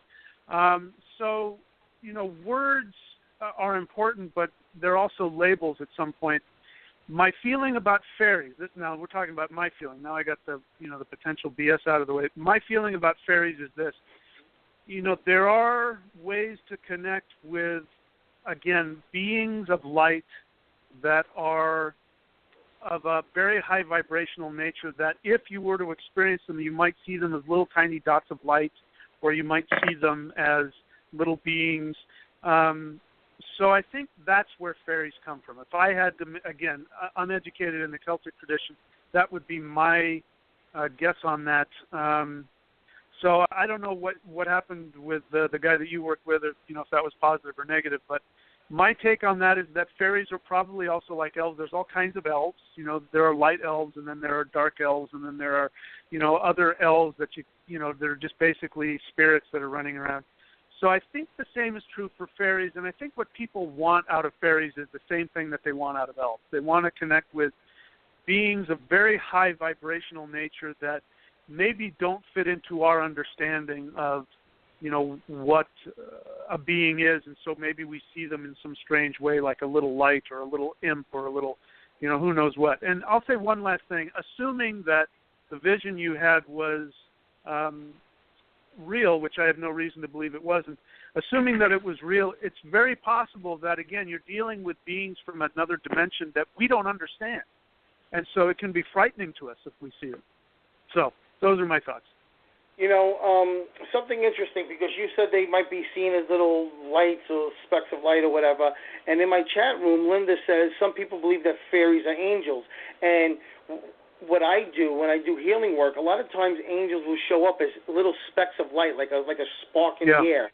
And what's very interesting in what you said and what she wrote in the chat room is kind of like the way I see angels, minus the energy. The energy is what it is.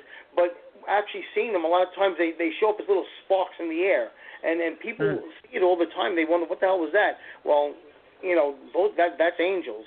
So pretty interesting stuff there. Okay, Gina. Yeah. Oh, my goodness. I got a lot of stuff going on in my chat room, and I'm going to have to talk about it individually after on the comments when we're done.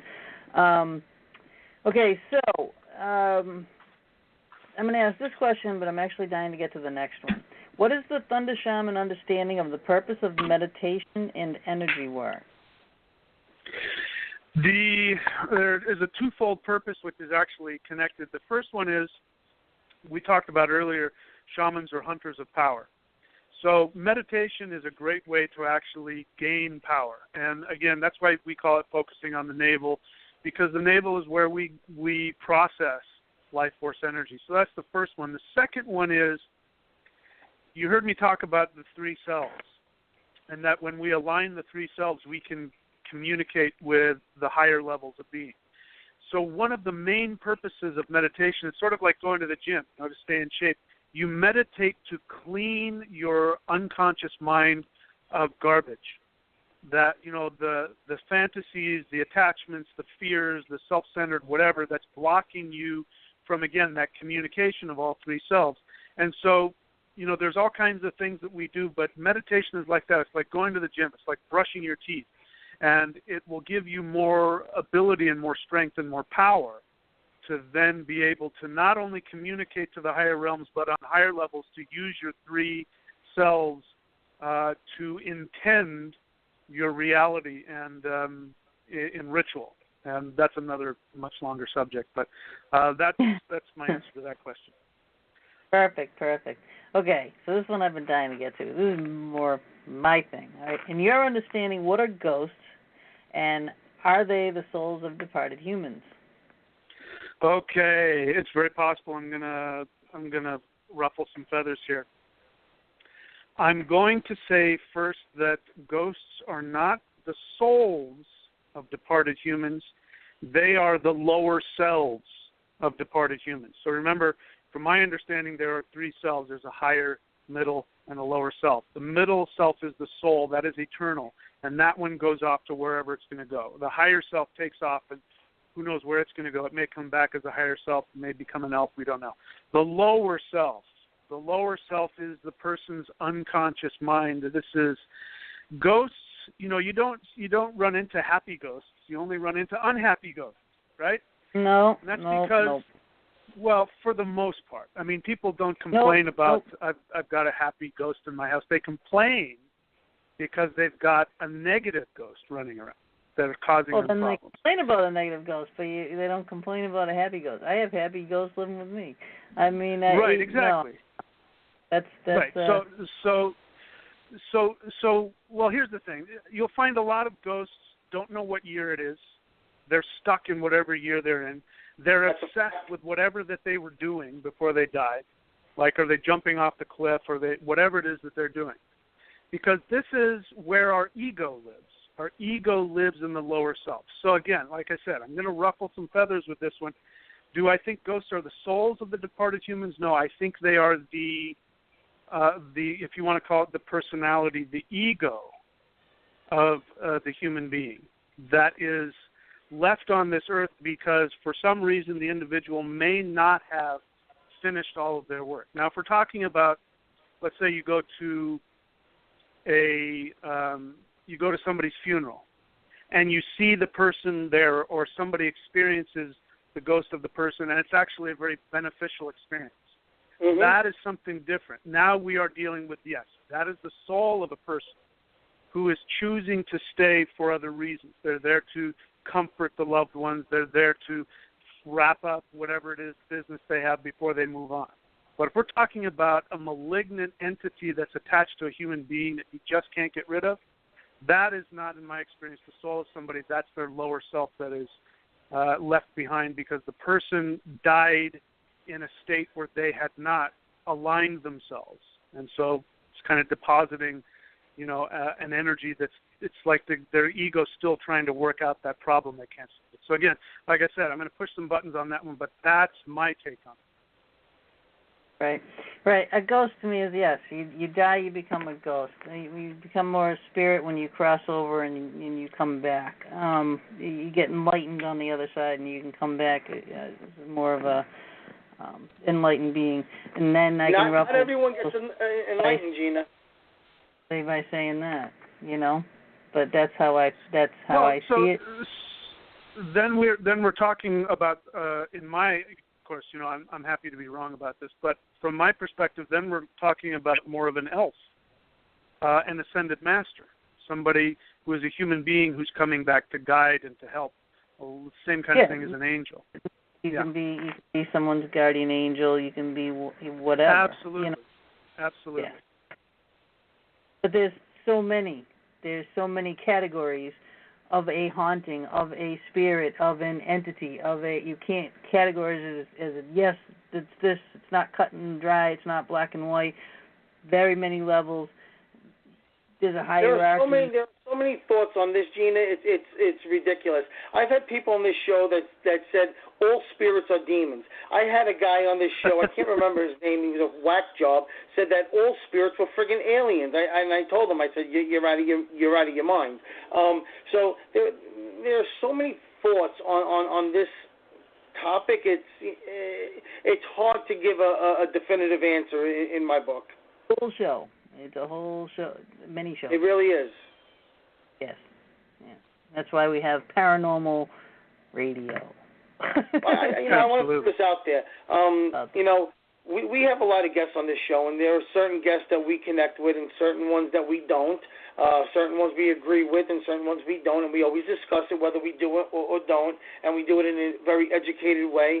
And I have to say, this is one of my more enjoyable shows. I think, Michael, you're an outstanding guest. I love your answers. You come across very educated in what you know, and you describe it in a way that people can understand, which I appreciate, because sometimes we'll get people on this show, and they want to make sure you know that they're the smartest person in the room, and they talk way above people's level, and I just love the fact that the way you describe things are very, very you're speaking on everybody's level, and we appreciate that, and I just love your knowledge, and I feel like I've learned something tonight, and I've said it often on this show that what I love most about this show is that we learn something. We don't know everything, myself or Gina, and to have somebody come on and talk about things that we don't know about and educate us on it, I appreciate it, and I know that our listeners do, so I just wanted to thank you for that.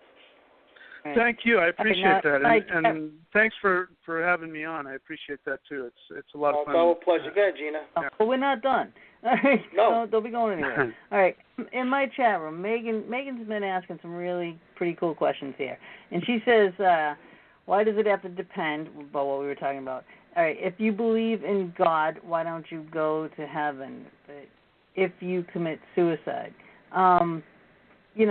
Again, you're throwing religion in, and everybody's religion is different, But now, Michael, all right, the next question here, kind of going along with this one here. So I'm going to incorporate these two together, all right? What's the ancient understanding of the afterlife of the soul, and was there anything like heaven? So Absolutely. And, different traditions will have different things. Some traditions will say that there are multiple levels of existence beyond this that can be categorized as heaven. So just talking about heaven, absolutely. The ancient Viking perspective needs a little bit of explaining because sometimes it's hard to understand. They had this belief, you probably have heard it if you've watched the show Vikings or whatever, that if somebody dies in battle, they go to Valhalla, which is the Hall of the Chosen, where you get to drink mead with Odin and the other warriors and all that other good stuff. But what that really means is that if you live your life fearlessly and go after everything you want in life, then you get to go to, you can call it Valhalla, you can call it heaven, you can call it whatever you want. You get to go to a place where then you can be prepared to move on to a place beyond human incarnation. Then we can get into what is the other place, but I think you may have a question connected to that. But your listener asked a question, which is why if somebody commits suicide they go to heaven. That sounds like a very religious answer. I wouldn't say that. I might say that they will go to a place of healing. Because obviously, if you commit suicide, there's something that needs to be dealt with. But anyway, we can look at that if there's other questions you have about that. I think you're amazing. So now, what about hell? And what did the Norse shamans believe about damnation? Well, first off, there is no such thing as damnation. Now, the word hell comes from the Norse word for the underworld. H-E-L. And in fact, it was so deeply ingrained into Northern European understanding that it was then just, taken into the Christian religion, and that's what they call the place of torture and damnation. So they had no such place. There was an underworld, which was when you died. So here's how it goes. If you die in battle, meaning my take on it is if you die living your life fearlessly and get everything you want out of your life, then you get to move on to another level. If you die and there's still something left that you didn't get, something that you wanted, and that could be, somebody commits suicide, obviously there was something that they wanted that they didn't get. Then what happens is you go to the underworld, which our ancestors called hell, but it was not a place of torment. It was a place of healing, and in fact, the myths talk about feasting. Now, don't get me wrong, there are places of torment, but they are self-inflicted. So let's say if somebody, picked the most horrible person you can imagine in your brain, and we would imagine that they would be racked with self-guilt when they die. If such a thing were to happen, they would go to the underworld, and then what happens is Hela, who is the goddess of the underworld, and I get emotional when I talk about her because she's such an amazing healing being. She will let you punish yourself for as long as you want. And if you want to create a virtual hell for yourself for 1 billion years, she won't stop you. And when you're done, she will be there and take you into her arms and heal you and allow you to move on. And, of course, you're going to want to go back and do it again because you know that life is actually a really fun game. And when you learn the rules of the game, it's a blast to play. And every human being is here because whether we realize it or not, there might be people listening who are going through difficulties. They might be in a lot of pain. But what's important to understand is that you chose to be here because you knew that if you could just get those little things that are right in front of you, that you would have a blast in this life. And that your spirit is so strong it won't give up. It'll keep coming back until you get it. Anyway, that's my thought about that. Well, tell me. I just want to follow up on that. Years ago, and I've told this on the show before.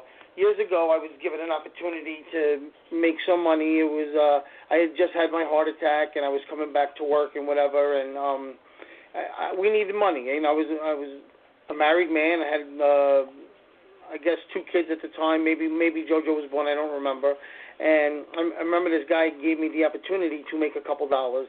All I had to do was, go collect some money from him and throw somebody a smack or two. And I saw the guy, and it would have been very easy for me to do. And I remember I went home that night, and my wife was like, you know what, Chris, you can't do that. I know we need the money now, but, that's going to be a mark on your soul.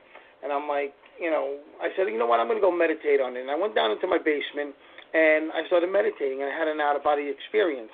And Spirit told me, do you want to see what hell is like? And I said, yeah, I do. Because if you do this, this is where you're going, okay? Or this is where you have the opportunity to go. And what I was shown, okay, was my own personal hell, and I believe everybody has their own personal hell. My hell might not be hell for somebody else. And what I saw scared the shit out of me. And I've written about it on Facebook and whatnot. So, it scared me. And I knew right then and there that was a place that I didn't want to go. And I made the conscious decision that moment that, something like that isn't something that I want in my life. And, whether it was real or not, I don't want to find out. So I think everybody's hell is very individual. I've talked to Spirit that was standing right next to each other, and one was in heaven and one was in hell. I don't believe it's a place. I don't believe you go up for heaven and down for hell. I think that's, religious mumbo-jumbo. I'm a huge believer that heaven and hell is right here with us, and everyone lives their own personal heaven and their own personal hell, on the other side. So Michael, my question to you is, what do you think about that? Yeah, I completely agree with you, and I would agree with you that, this idea of location is just something that our human brains need to understand in order to process this information. Everything, all dimensions are right here with us right now. We can access all of them, and I completely agree with your assessment that, if somebody does something that they know is something that's harmful to their spirit, then it's they themselves who send them to some place of self-torture. And like you said, it's right here on Earth. And we see it every day. There are people who live in hell, in the same household, and one person's living in hell and one person's living in heaven. Yeah, I'm in complete agreement with you about that. We call it the underworld, I think, in my tradition, because it has a connection to what I would call the unconscious mind, which is beneath conscious awareness. But that, that's just a way of talking so we understand what it means. But I completely agree with you. And especially I have a strong respect for anybody who has a personal experience. You went there and came back. You're not just talking about it because you read it in a book. So that in and of itself gives you credibility. And when I run into people like you that have experiences, I listen. So thank you for that. Well, you're welcome. And my question to you is, being a shaman, obviously you're much more connected to things than the average person is. Have you ever been shown something, whether it be miraculous or on the other end of the scope, that other people haven't seen? And if so, what was it? Yeah, I have seen a lot of things. I've experienced a lot of things. I'll share with you something that happened when I was a kid, which I think a lot of people will enjoy, and maybe some people will relate to this. I was 7 years old, and I grew up in a born-again Christian household, so that was my belief system. And for some reason, at 7 years of age, I got this overwhelming feeling that Jesus didn't love me. I didn't know why, but all of a sudden that feeling came over me. And then that night I went to sleep, and I had I look back on it, I call it a dream, but I actually don't even remember, like walking into it, or it was just, I was just there.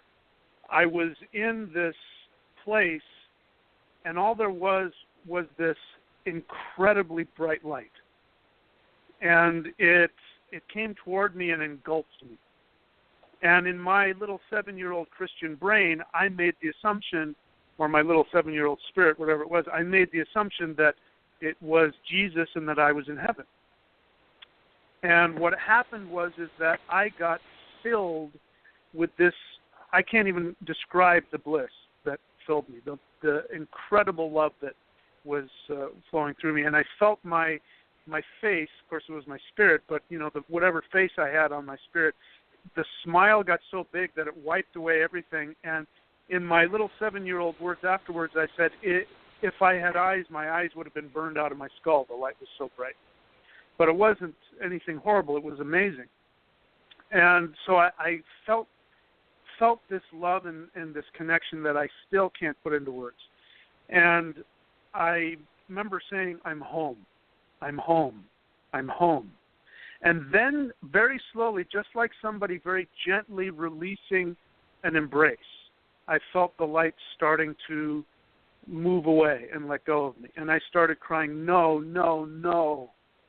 No, I don't want to go back. No, no, no. And like a parent with a lot of love, I felt myself being dropped back down through the atmosphere. And what was interesting is when I got to the atmosphere of the world, all of a sudden I heard all of the chatter and the voices and the everything, of the human race, all the craziness that happens. And then I was slowly just dropped down into my body, and then boom, I woke up.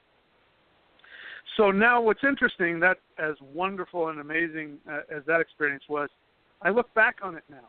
And I don't say this to change anybody's religious perspective. I say it because, I went through a change of religious understanding, obviously. And I look back on it, and never once did that light say who it was. And so the bottom line is it doesn't matter. It doesn't matter what you believe. It doesn't matter. You're 100% right. It does not matter. Yeah, that love is there, and that's what I'm talking about when I say change your fundamental understanding of your relationship to the universe. That is what is there. And to the degree that you are able to allow that into your life, because it's scary to trust. It's scary. Yeah. But if we allow ourselves to trust and let that be the basic understanding of what life is, there is literally nothing you cannot accomplish in this life. Nothing. Very well. For that. I want to share a little story with you, and I know some people who watch the show have heard me talk about this before. I remember it was a long time ago. JoJo's 11, so he must have been 2 at the time. It was right before me and my wife split, and I was having a heart attack. And I remember during the heart attack, Spirit kind of like jumped in me and told my daughter, my 2 daughters, my wife at the time, and my son, that my 2 daughters and my son had to put their hands on my body and do some channeled healing, which, thank God, over the years I had taught them. And as that was going on, I was going into the light. And when I got there, my grandmother was there to meet me. And what's interesting about that is, my grandmother was one of my best friends in the world. And towards the end of her life, there was a little situation in the family, and we didn't speak all that much before she passed. And that killed me. And it just kind of surprised me that when I was going into this light, that it was her there to greet me. And really, I shouldn't be surprised about that because, she was just an amazing woman. Anyway, I remember feeling, I can't even explain the feeling, honestly. I can't explain the colors. I can't explain the smell. It was the most amazing thing I'd ever seen. And I remember being very comfortable and wanting to go. And my grandmother said to me, Christopher, and she's one of maybe 6 people that call me Christopher, she says, you can't come. It's not your time. You got to go back. There's so much more for you to do. And with that, I opened my eyes. My 3 kids had their hands on me doing healing, and as that's happening, the ambulance, the EMTs came in, and here I am today. But that was my experience with going into the light. So I've actually had an experience on both sides of the coin. Seeing what my personal hell was, and seeing what heaven was like, and if you want to deem it heaven, but it was absolutely beautiful, and I think about how my kids were so in tune with me and what they needed to do, even though it was only a minute or whatever it was, I don't even know. But the fact that they were able to channel that energy that I had worked with them for years, and Jojo was only 3 years old or 2 years old or whatever he was, and he was in on it, and I got to see both ends of it, and I don't know how many people have gotten to see their own personal heaven and their own personal hell, but I'm one who has. And honestly, I'm grateful for both because I know what I want and I know what I don't want. Gina, you have a follow-up? Yeah. Yeah. Michael Robichaud just wanted to say from a shaman to another shaman, astral travel, it's hard to read, astral travel energies with metaphysical differences in the universe and is overwhelming. To most, it's way too much to experience at one time. The power of the Holy Spirit touching your soul. What do you think of that, Michael? Well, I didn't hear a question in that. I think he's just trying to share his understanding. I don't really have any, thing to say, positive or negative. It sounds like makes some sense to me, and yeah, like I said, I didn't really hear a question, so I don't know how to comment. But, he's coming from perhaps a slightly different spiritual perspective than I am. So, I don't really have anything intelligent to say in response to that, but I appreciate it. Okay, all right. Well, who's to say? One shaman to another. Yeah. Do you astral project? To be honest, I don't know that term very well. I know I've been out of my body multiple times in multiple ways, so if that's astral projection, then yeah, I've done that. I go on shamanic journeys a lot when I want understanding. Maybe that's astral projection. Again, it's a word I don't quite understand. Maybe you can help me on that. What exactly would you say astral projection is? Physically leaving your body, and my understanding of what Michael does is he leaves his body. He can see, he can view, like remote viewing. Well, yeah. remote viewing and astral projection are 2 different things. Well, you're leaving your body. I don't do it, yeah. So I don't know. Remote viewing is actually being in that room and seeing things. That's something that I've tried to do for many, many years, and I've never been able to do it. It's actually one of the things that I would love to learn how to do, and I've tried it on my own, to learn it on my own, and it's not something I've ever been able to do. So anybody who can remote view, I think that's an awesome talent, an awesome gift to have. One of the things that I've tried to do in my life is I've actually had to work hard to stay grounded in my body. So I think the reason why you're hearing me sort of hesitate at this answer is because when I was a kid, it was really hard to stay in my body. And so I've worked really hard to stay grounded in it. So that's why when I do traveling, it's like I want to travel on safe roads. So I'll do shamanic journeying, which gives me a feeling of safety.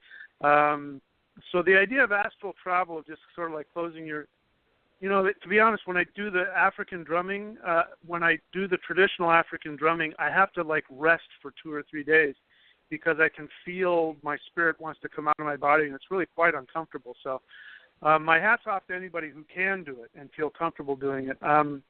I've actually had to, like I said, take the universe aside and say, hey, listen, you guys need to deal with me in a way where I can handle it. Otherwise, I'll just I don't want to come apart. So well, listen, I let me tell you something. I respect the fact that you said that because it's not for everybody. That's the bottom line. I mean, there are people that relish it and they feel good doing it, and there are people that it just doesn't resonate with. So just because it's not something you like doesn't mean it's a bad thing. It's just you're a more grounded person, and it's easier for you to be grounded. It's easier for some people to work on a different plane, a different level, and I get that. But I have another question in the chat room from Linda, and I like this question because it's something I've always wanted to do, and I've never had the opportunity to do it. And she wants to know if you've ever done a sweat lodge. Oh, yeah, I sure have. And what's your experience with it? Because that's something that I want to do more. I've wanted to do it for years. I've just never, ever had the opportunity, and it's definitely something I want to try. So what's your experience with it? Well, first I want to say that it's important to find somebody who's connected to a tradition and to, do it with somebody that is operating within a tradition. So if you want to do like a Native American sweat lodge, find somebody, don't just find somebody down the street, because obviously there have been people who have been harmed because they've, you've probably heard all those stories.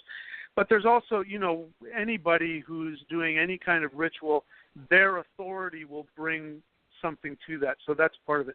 My experience of it is that, I've had such a blast. I've done it, I don't even know how many times, but I've done it with people who were of Native American ethnicity. I've done it with people who trained with Native Americans, but it's incredibly cleansing. And I'll give you one experience that I had. In fact, this was right before I really started being pulled into my shamanic calling, which was a very challenging experience because, the idea of, shamans will often talk about, and this will explain why I work so hard to stay in my body, that shamans will often talk about their initiation is the ancestors or the spirits or the gods will either give them a near-death experience or put them in a vision where they're being torn apart and then put back together again.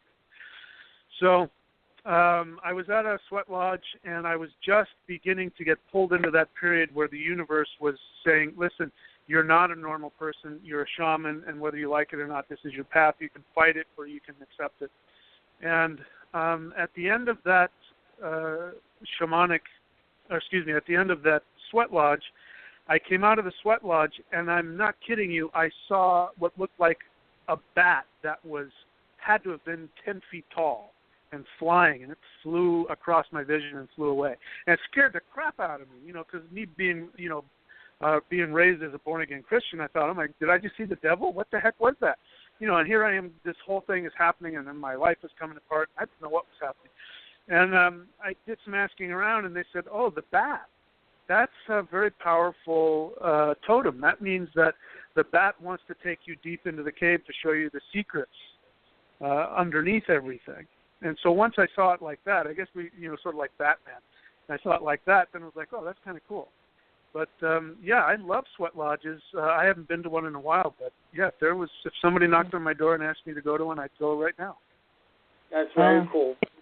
Michael is kind of reiterating about what he was saying before, and he's done hundreds of sweat lodges and enhances spiritual travel, visual of future and past. What the heck did he say before here? I got to back up. He utilizes native rituals to view and project. And astral projection, it's like the soul travels. The body just stays, the soul travels. Yeah. I had that near-death experience I left my body and I was floating down a hallway and I was dying and realized that, that's what was happening, and I said I don't want to die, and I got slammed back into my body, and that was creepy and crazy, and I never ever want to do it again. Yeah. Yeah, and it's important to understand that shamans, like any other spiritual practitioners, some of them have different abilities than others. So yeah, like I have students of mine, specifically women, who are very powerful channelers. But what's interesting is that they come to me afterwards and ask what the meaning of it was, or what happened. Whereas for me, like I said, like if I do the shamanic African drumming, I start to go out of my body. It's really uncomfortable, but yeah, my hat's off to that gentleman. He has the ability to do that. We need to work together. Oh yeah, well, you guys should hook up. Michael Robichaud, meet Michael Denney. All right, meet, talk, work, do it. We only have 6 minutes left, and I want you to be able to talk about your book a little bit here, the Secret Shamanic Commandment to a Perfect Life. What's the missing ingredient there? And you said that there's only one commandment to live by. What is that? Yeah, this is my my latest book, and I've already talked a lot about it just in this what we've been talking about. But basically what I've learned is that there aren't 10 commandments to life, there's one. And here's my theory based on my experience and my feeling, is that we have chosen to incarnate into this life with a program that we've been pre-programmed in our soul. We did it to ourselves, and it is the one thing that gives us the greatest joy in life. Now, that can change throughout life, but we are programmed to do that.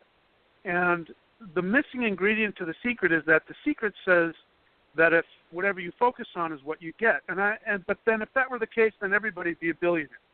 So then what happens? Why does that not happen for everybody? And my understanding is that you have already within you what you truly, truly want. And we have to go through the lessons of life to learn that we can't live for other people. We have to live for ourselves. And the one commandment is to do that one thing that gives you the greatest joy. And in my experience, when you do that, like my ancestors did, when you do that fearlessly, completely to the hilt, that's when you get everything you want. Now, you may not end up being a billionaire, but you may end up living on the beach in the perfect house with the perfect partner, whatever it is. But that's what that book is about. I talk about that. I talk about how we subconsciously and unconsciously sabotage that, and what we can do to tap into that one thing that gives us the greatest joy, and in my experience, not only be happy, but be also physically healthy as well. So that's a short little blurb on that book. It can be found, you can go to michaelwilliamdenney.com. All my books are there, and you'll see that one there as well. Well, I got to say, the show's coming to an end. We only have 2 minutes left, and I just want to, again, thank you for being our guest tonight. I got to tell you, what I really like about you is, if you don't know something, you say it. You don't. Yeah. I've had guests come on the show where we've asked questions, and they obviously had no idea what they were talking about, but they answered it because we asked it. And, it gives you so much more credibility when you say, you know what, I don't know. Because there's so much that I don't know. And people ask me things, and I'm like, you know what, I don't know, but I know people who do know, and I'll find out for you. But I appreciate that because it shows how real you are and how connected you are. And I know I speak for Gina and myself when I say that we thoroughly enjoyed this show. And I actually messaged Gina to let her know that we absolutely have to have you back on the show again because I got to say, you're one of my favorite guests. And I've been doing this show for 8 years. So think about it. I do a show a week for 8 years. There are times I've done 2 and 3 shows in a week, and I'm telling you, I enjoyed this show as much as any show I've ever done. Thank you so much. My privilege, and the same for me. I can't wait to be back on again. Thank you. You're very welcome. Awesome. Gina, anything you want to say? I will work on that with you and get you on there. And thank you, Michael, very much for being here. And next week we have Corby Mitleid, and we are going to be talking about retrieving past lives, not past life regressions, but retrieving past lives. It should be a very cool show. Chris has interviewed her before a long time ago. I don't know if she remembers that, but I don't know if she remembers it, but I remember it. I remember thinking that some of the things she said were pretty peculiar. So it should be an interesting show. I remember when I interviewed her, I was Victor was my co-host, The Voice, and I was private messaging him saying, I have to ask her about this. I have to ask her about this. And he was like, don't do it. Don't do it. So there were a lot of questions that were left unanswered the last time she was interviewed on the site. So I have a feeling. So, all right. Listen, everybody. You're listening to D and Gina B, the only place to be. Second Sight every Thursday night, 8 to 10, DTMWickedRadio.com. Be with us next week as we do have Corby come with us. We will work on getting Michael back for you, and so the show will be ending in seconds. There you go. 10 seconds. And we do thank you. Thank you for sharing our live feeds. Thank you for joining our chat rooms. Thank you for the awesome questions. You know, as always, we love you. And thanks for your support, everybody. And good night. Good night, everybody. Good night, Michael. Good night. Thank you so much. Talk to you soon. Yes, I will. All right. Bye-bye. Bye-bye.